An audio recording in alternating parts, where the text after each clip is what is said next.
Hello.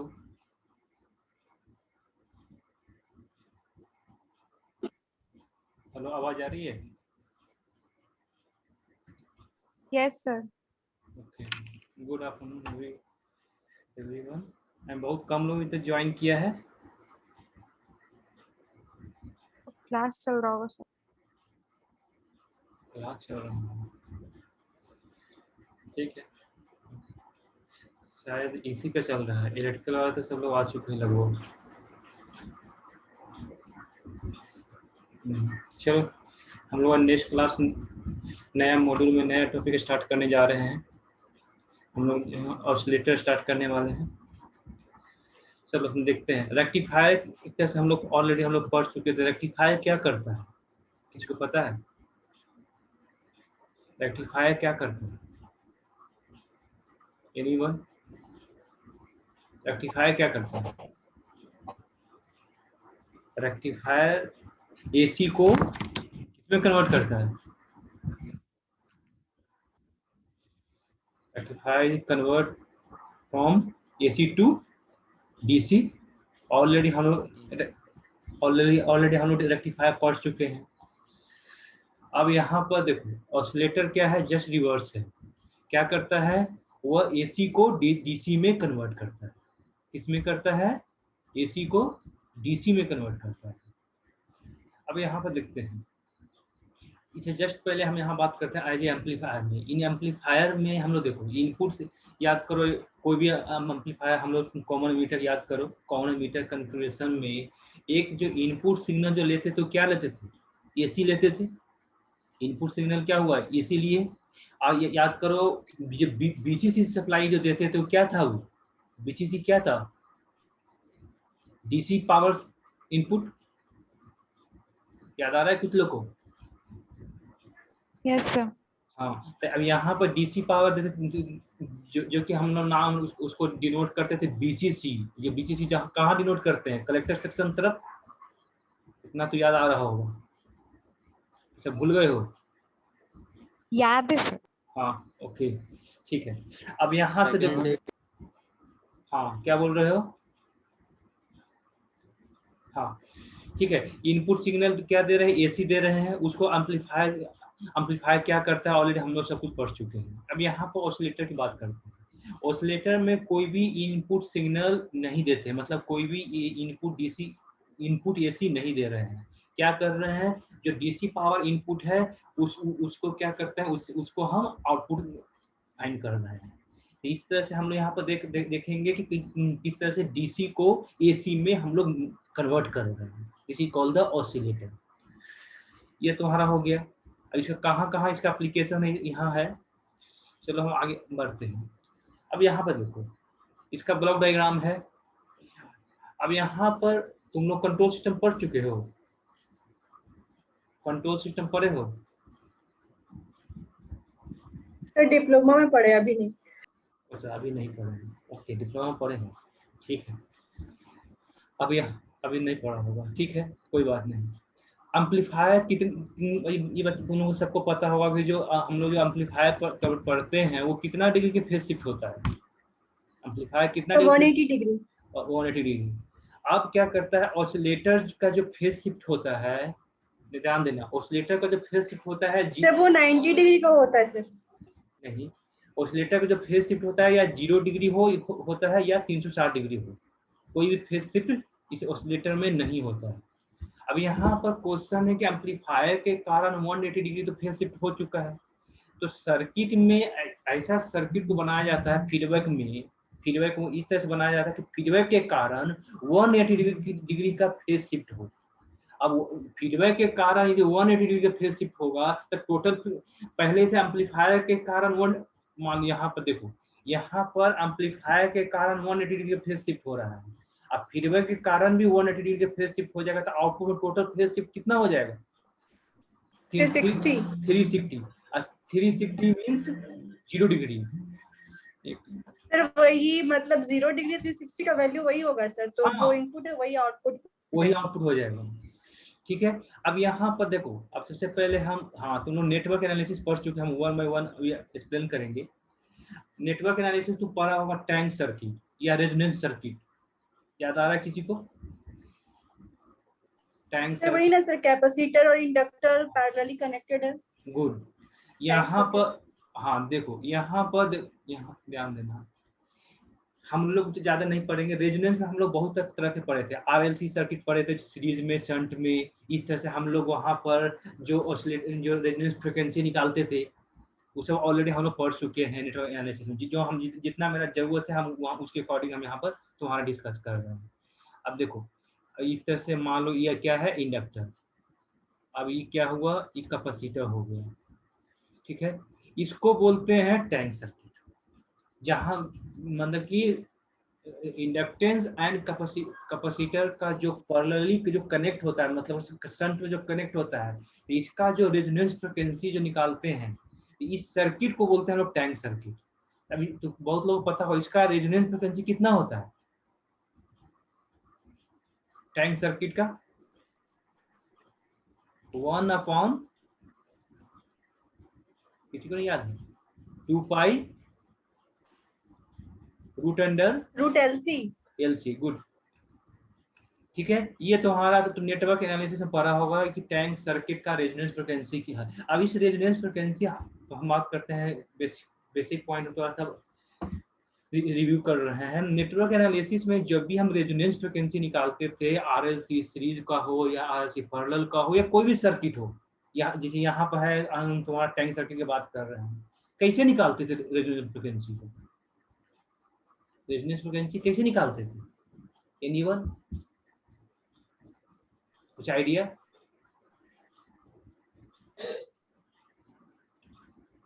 Sir वो reactance से निकालते थे ना, एक्सएल और एक्ससी से।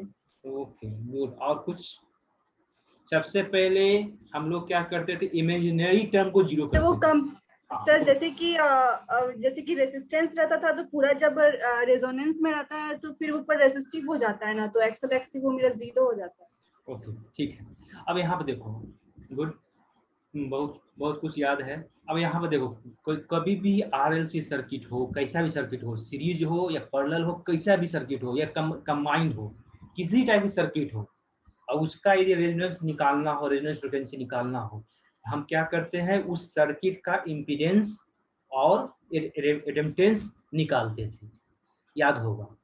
इम्पीडेंस मान बात करते हैं, इम्पीडेंस निकालेंगे, तो इम्पीडेंस निकालेंगे, हमें पता है इम्पीडेंस निकालेंगे तो क्या होगा, R प्लस माइनस जो भी मान लो J इंटू यहाँ पर जो भी टर्म आएगा J into omega L minus omega C। ठीक है, अभी बात करते हैं, अभी हम R plus J imaginary term के टर्म आएगा। अब हम क्या करते हैं, जब भी रेजोनेंस टर्म हमको फ्रिक्वेंसी निकालना हो तो क्या करते हैं, ध्यान देना, यहाँ पर जो इमेजिनरी टर्म है उसको हम जीरो करते थे। इमेजिनरी टर्म को जीरो करने के बाद जो फ्रिक्वेंसी आता है उसी को बोलते हैं रेजोनेंस फ्रिक्वेंसी। अब यहाँ पर क्या होगा, जैसे में इस सर्किट में, अब देखो होता क्या है इस सर्किट में, जब इम्पीडेंस के, जब मान लो देखो यहाँ पर याद करो थोड़ा सा, हम ये रिकॉल कर रहे हैं, कैपेसिटर, यहाँ पर है इंडक्टर। अब इसका इम्पीडेंस लिखना हो, इसका तो R हो गया, इसका क्या है J इंटू एक्सएल बताए थे, इसका होगा माइनस J इंटू एक्ससी या 1/JXC। हम डायरेक्ट हम ओमेगा टर्म बाद में बात करते हैं। तो देखो जब भी एग्जाम में तुमको कैपेसिटर या इंडक्टर का सर्किट सोल्व करना हो तो देखो minus J upon omega C करोगे तो सर्किट, तो स्टार्टिंग में तुम सोल्व करोगे तो बहुत सर्किट कम्प्लेक्स होने लगेगा, मतलब तुम जब सोल्व करोगे तो बहुत कम्प्लेक्स होगा, इसलिए क्या करना, माइनस JXC या JXL कंसीडर करके उसको सोल्व करो।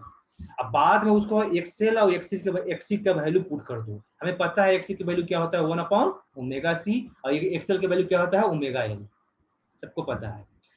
अब यहाँ पर देखो, अब इसका इम्पीडेंस निकालेंगे तो क्या होगा, जे हो जाएगा J into XL minus XC, ये बेसिक सी बता रहे हैं, यही होगा ना। Yes sir. अब इसका इमेजिनरी टर्म को जीरो करेंगे, तो इमेजिनरी टर्म को जीरो करेंगे मतलब XL minus XC equal to zero, मतलब XL equal to XC, XL equal to XC. जब एक्सएल इक्वल टू एक्सी हो जाएगा तो हम पता है एक्सएल इक्वल टू क्या होता है, ओमेगा एल, और एक्सी इक्वल टू क्या होता है, 1/ωc। यहाँ से तुम्हारा फ्रिक्वेंसी निकल जाएगा सेम जो यहाँ पर है 1/2π√LC। इस तरह से हम लोग रेजोनेंस फ्रिक्वेंसी निकालते हैं हम इमेजिनरी टर्म को जीरो करके, चाहे कोई भी सर्किट हो, टैंक हो या किसी भी टाइप की सर्किट हो, आरएलसी टाइप के सर्किट हो, इस तरह से हम लोग निकालते हैं। लेकिन याद रखना, जैसे तुम लोग को पता होगा, बेसिक बेसिक चीज है ही नेटवर्क में, रेजोनेंस होने के लिए मतलब कहना चाह रहे हैं कि रेजोनेंस फ्रिक्वेंसी होने के लिए कैपेसिटर और इंडक्टर दोनों होना चाहिए, बहुत लोगों को पता होगा। ठीक है, इस अब यहाँ पर हम चलो यहाँ अपना बेसिक हम नहीं जाएंगे, अब बहुत हो गया। जिसे नहीं पता है मेरे को वो भी हम तुम लोग को दे दिए, पता होना भी चाहिए, क्योंकि तुम लोग ऑलरेडी जस्ट अभी नेटवर्क एनालिसिस में सब पढ़े हो। नेटवर्क एनालिसिस सर्किट पढ़ना था ना, उसमें टैंक सर्किट भी तो पढ़ना, उसका टैंक सर्किट में Yes. हाँ उसका रेजोनेंस फ्रीक्वेंसी क्या होगा, इस तरह से तुम्हारा ये तो जनरलाइज हम बात की है। अब यहाँ पर देखो, सबसे पहले बर्कहॉसन क्राइटेरिया क्या होता है। बर्कहॉसन क्राइटेरिया में यहाँ पर देखो, सबसे पहले है यहाँ ध्यान देना, एम्पलीफायर क्या होता है, हमको पता है एम्पलीफायर क्या होता है। मान लो एम्पलीफायर का गेन क्या है, हम बेसिक सी बात करते हैं, ए है और उसका फेज शिफ्ट φ1 से डिनोट कर रहा है। φ1 यहाँ पर क्या है, एक तरह से 180 डिग्री फेज शिफ्ट है। लेकिन अभी हम जनरल कॉमन मीटर पे लेते हैं, तो अभी हम यहाँ जनरलाइज बात कर रहे हैं, बाद में हम क्या डिस्कस करेंगे, हम जनरलाइज बात कर रहे हैं। यहाँ पर बेस ध्यान देना, यहाँ पर क्या किए हैं, देखो यहाँ पर क्या है, बेसिक एम्पलीफायर ले लिए। बेसिक एम्पलीफायर के गेन हो हमको है यहाँ पर, ये क्या है, फेज शिफ्ट ऐसे डिनोट कर रहे हैं, इस तरह से फेज डिनोट कर रहे हैं φ1। ठीक है, अब next point, feedback amplifier. Feedback network है, फीडबैक नेटवर्क का ऑब्वियस बात है, ऑलरेडी हम डिस्कस कर चुके हैं कि फीडबैक मतलब क्या है, आउटपुट सेक्शन को वह फिर से इनपुट सेक्शन में सप्लाई देना, this is called the feedback. अब यहाँ पर देखो, आउटपुट सेक्शन को इनपुट सेक्शन में फिर से सप्लाई देना दो तरह से हम दे सकते हैं। पहला, एक पॉजिटिव वे में दे सकते हैं, सेकंड नेगेटिव वे में दे सकते हैं। जैसे पॉजिटिव वे में देते हैं उसे पॉजिटिव फीडबैक बोलते हैं, नेगेटिव वे में देते हैं नेगेटिव फीडबैक बोलते हैं। हम लोग को सिलेबस में नेगेटिव फीडबैक नहीं पढ़ना है, लेकिन पॉजिटिव फीडबैक पढ़ना है, इसलिए हम पॉजिटिव सिग्नल की भी हम बात करेंगे। लेकिन यहाँ पर जो अभी शेयर जो कर रहे हैं, यहाँ पर जनरलाइज बात कर रहे हैं, पॉजिटिव नेगेटिव दोनों है। अब यहाँ पर देखो, यहाँ से जो बेसिक यहाँ पर क्या था, आउटपुट वी नो, इतना तो सबको पता होगा। चलो मान लो, देखो यहाँ पर क्या है वी नो, यहाँ पर क्या है, सिग्नल सिस्टम पढ़े हो ना, सिग्नल सिस्टम सर अभी पढ़ रहे हैं सर। पढ़ रहे हैं, हाँ तब सिस्टम पढ़ लिया होगा, सिस्टम पढ़ा होगा। देखो बी, अब इसका गेन मान लो, ऐसे सिग्नल सिस्टम के कंसेप्ट बात करेंगे तो इंपल्स रिस्पॉन्स बोलते हैं, लेकिन यहाँ पर मान लो कि जो है इसका गेन ए है, हम लोग ऑलरेडी पढ़ चुके हैं, V naught upon V I equal to क्या होगा, ए मतलब आउटपुट वोल्टेज इक्वल टू क्या है, A into V I, A into V I multiply हुआ, ठीक है, A into V I.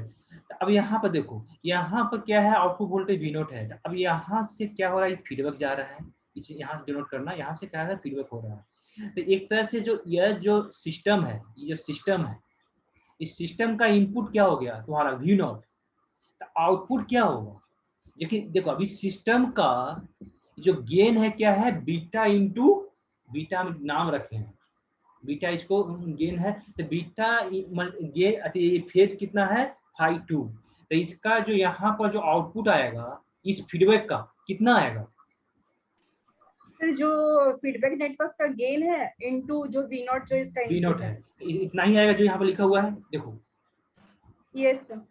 Beta इन, देखो अभी हम जनरलाइज बात कर रहे हैं, अभी हम इज्यूम कर रहे हैं हर सिस्टम का एक गेन ए है, उसका फेज φ1 है, फीडबैक का जो सिस्टम है उसका गेन बीटा है, उसका फेज φ2 है। ऐसे नहीं ना कर रहा,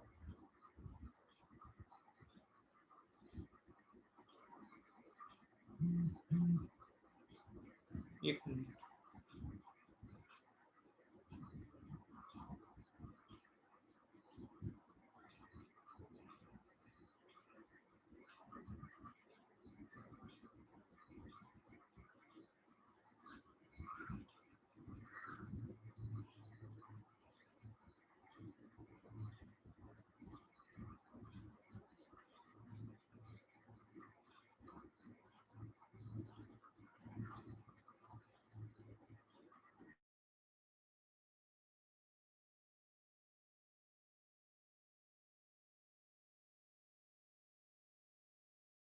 सब लोग हो ना जी? ठीक है।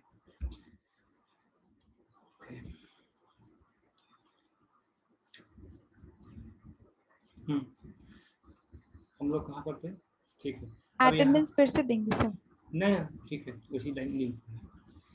देखो यहाँ पर जो है, अब यहाँ पर ध्यान देना, जो हम लोग आउटपुट वोल्टेज है, output voltage upon input voltage करते हैं। यहाँ ध्यान देना, आउटपुट, अब आउटपुट अपॉन इनपुट वोल्टेज करके गेन हमको ऑलरेडी हम जानते हैं। तो यहाँ से क्या हुआ, बी एफ, मतलब यहाँ से मैंने फीडबैक के जो आउटपुट है उसको यहाँ पर डिनोट करते हैं, उसका जो आउटपुट वोल्टेज कितना आ रहा है, बीटा इंटू वी नोट, जो फेज क्या है, φ2 है। ठीक है। अब यहाँ ध्यान देना, यहाँ इनपुट वोल्टेज क्या है, वी आई, यहाँ पे वोल्टेज वी आई है यहाँ पर। अब यहाँ पर ध्यान देना, यहाँ पर पॉजिटिव नेगेटिव दोनों कंसीडर करते हैं हम लोग। पॉजिटिव मतलब कि यहाँ ध्यान देना, यदि पॉजिटिव हम दे रहे हैं तो क्या होता है, पॉजिटिव फीडबैक नेगेटिव साइन के साथ देते हैं तो नेगेटिव फीडबैक। इसलिए यहाँ पर, अब यहाँ बताना ये क्या है, ये समेशन पॉइंट है। तो लोग कंट्रोल सिस्टम पढ़ोगे, क्या है ये, समेशन पॉइंट है। सब लोग ज्वाइन हो ना, सब लोग हो ना प्रेजेंट? हेलो, जी सर। ओके। जी सर। अभी हाँ, तो ये क्या है, जो सर्कल जो बनाए हैं वो क्या है, पॉजिटिव फीडबैक है। चलेंगे, बहुत कुछ चला गया था। ठीक है। अब यहाँ पर देखो, यहाँ पर क्या है, ये समेशन पॉइंट है। समेशन पॉइंट हम क्या करता है, जो इनपुट आ रहा है उसको क्या करता है, समेशन करता है। अब यहाँ पर देखो, जो इनपुट वोल्टेज है प्लस साइन के साथ है, मतलब कि अब इसका जो समेशन पॉइंट का जो आउटपुट होगा वो क्या होगा, यहाँ दिख रहा होगा, V I plus minus beta into V not phase φ2। यहाँ से देखने से क्या लग रहा है, ये देखने से क्या लग, प्लस माइनस, मतलब कि यहाँ पर दोनों फीडबैक को यहाँ पर कंसीडर कर रहा है। तो यहाँ पर जो समेशन का जो आउटपुट होगा वह तुम्हारा कौन सा होगा, यह हो जाएगा समेशन का जो आउटपुट होगा, जो यहाँ पर लिखा हुआ है। समझ में आ रहा है, समेशन के जो आउटपुट है वो तुम्हारा यह हो जाएगा, V I plus minus beta into V not phase φ2। अब यहाँ पर देखो, ये बेसिक एम्पलीफायर की हम बात करते हैं। हम बेसिक एम्पलीफायर की गेन क्या है, ए इंटू फेज φ1। अब इसका जो हम आउटपुट वोल्टेज निकालेंगे तो वी नोट वो क्या हो जाएगा, वी नोट क्या हो जाएगा, बोलो।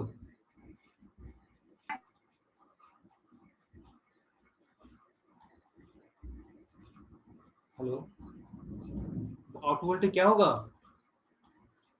कोई है ही नहीं, सपनशील, अंकित, ज्योति,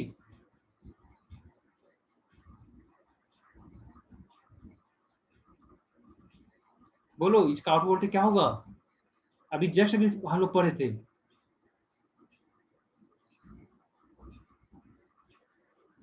हेलो, कुछ लोग लीव कर गया था। A into V I sir, A into V आई।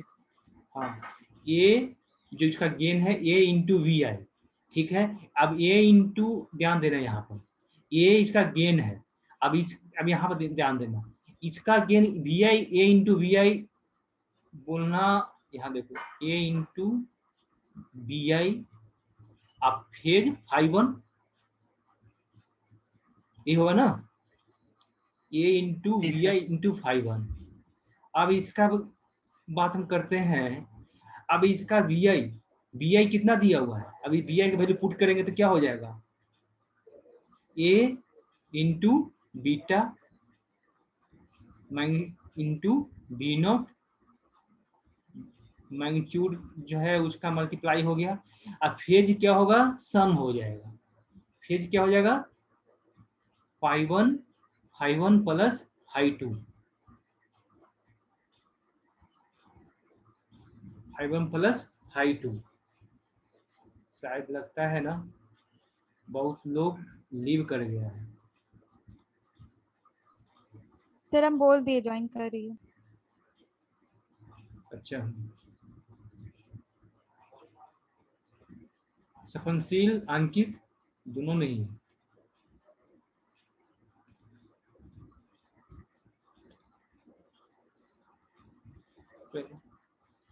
ठीक है, यहाँ पर देखो ये into beta into V naught, यहाँ पर क्या हुआ तुम्हारा टोटल मैग्नीट्यूड का मल्टीप्लाई हो गया।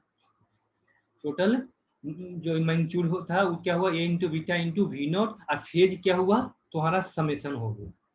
मीन्स यहाँ पर सेम यहाँ पर इसका ग्राफ है, यहाँ पर इसका आपको वोल्टेज है, फाई वन क्या है ऑलरेडी सब कुछ दिया हुआ है, फाई वन क्या है, फाई टू क्या है, वी नोट क्या है, यहाँ वी एफ का डिनोट किया हुआ है वो क्या है।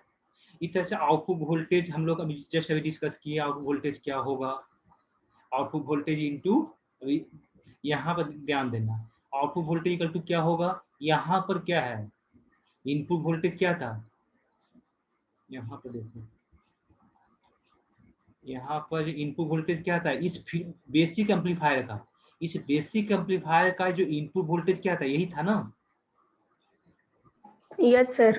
हाँ, अब इस जो इनपुट वोल्टेज है इसको हम बेसिक एम्पलीफायर के गेन से हम इसको मल्टीप्लाई कर देंगे, तब हमें क्या होगा टोटल आउटपुट वोल्टेज क्या आ रहा है वो हमें फाइंड हो जाएगा। अब हम किस तरह से फाइंड करेंगे, तो यहाँ देखो वी नोट इक्वल टू क्या हो जाएगा, जो यहाँ पर जो बेसिक एम्पलीफायर का जो इनपुट है, इनपुट को हम इसका गेन से मल्टीप्लाई कर दिए। अब इनपुट को गेन से मल्टीप्लाई करेंगे तो ये तुम्हारा वैल्यू आ गया। ठीक है, अब इसके बाद यहाँ पर ध्यान देना, इसका वैल्यू वी नोट की यहाँ पर जब मल्टीप्लाई करेंगे तो यहाँ पर ध्यान दो, कहाँ पर हम लोग वी नोट, अब देखो यहाँ से जनरलाइज बात कर रहे थे, अभी तक हम लोग पढ़ रहे थे जनरलाइज बात कर रहे थे, यहाँ तक जनरलाइज बात की है। अब हम लोग यहाँ पर कर रहे हैं फोर ऑसिलेटर के लिए हम लोग पॉजिटिव फीडबैक यूज करते हैं। तो पॉजिटिव फीडबैक जैसे लेंगे तो हम यहाँ पर सिर्फ पॉजिटिव फीडबैक के कारण यहाँ पॉजिटिव साइन ले रहे हैं। क्यों पॉजिटिव साइन आया, सबको क्लियर है ना, पॉजिटिव साइन क्यों आया, हेलो बोलेगा बोलो सर। हाँ, क्योंकि पॉजिटिव फीडबैक ले रहे हैं इसलिए यहाँ पर देखो, यहाँ पर जब पॉजिटिव फीडबैक लेंगे तो यहाँ पर तो क्या होगा, पॉजिटिव फीडबैक लेंगे तो क्या होगा, जो समेशन पॉइंट जो है समेशन क्या करेगा, पॉजिटिव ऐड होगा करेगा। Yes sir. हाँ, पॉजिटिव ऐड करेगा तो यहाँ पर जो समेशन का जो आउटपुट होगा V I plus minus beta, plus minus नहीं होगा, वहाँ पर क्या हो जाएगा V I plus beta V naught हो जाएगा पॉजिटिव सेंस में। तो वही यहाँ पर डिस्कस कर रहे हैं, फोर ऑसिलेटर के लिए यूज पॉजिटिव फीडबैक। तो उस कंडीशन में जो समेशन पॉइंट पे जो इनपुट आएगा V I plus beta into ये टोटल समेशन जो आउटपुट फाइंड होगा V I plus beta into V naught and summation phase phi two, इस समेशन पॉइंट का आउटपुट हुआ। अब इस जो समेशन पॉइंट का जो आउटपुट है ये क्या है, इस तरह से ये क्या है, ये एम्पलीफायर के क्या है, इनपुट है। अब इनपुट को एम्पलीफायर के गेन से हम मल्टीप्लाई कर दिए। यहाँ तक किसी कोई डाउट है? No sir. No sir. Okay, अब उसके बाद क्या करो, आउटपुट वोल्टेज को एक तरफ लेके चले जाओ। अब आउटपुट वोल्टेज को एक तरफ लेके चले जाएंगे तो क्या हो जाएगा, देखो आउटपुट वोल्टेज को एक तरफ लेके चलेंगे ऐसा हो जाएगा। यस। आउटपुट वोल्टेज हो जाएगा ऐसा हो जाएगा, बचेगा क्या, A into V I phase phi one, यही बचेगा ना। Yes sir. अब इस तरह से तुम आउटपुट वोल्टेज निकालोगे तुम्हारा यह आ जाएगा तुम्हारा A into V I upon जो भी यहाँ पे लिखा हुआ है 1 minus A beta phase of phi one plus phi two. अब यहाँ पर ध्यान देना, ये फाई वन ऑलरेडी हम डिस्कस कर चुके हैं, फाई वन एम्पलीफायर का फेज है, फाई टू किसका है, फीडबैक का फेज है। अब यहाँ ऑसिलेटर का कंडीशन क्या है कि ऑसिलेटर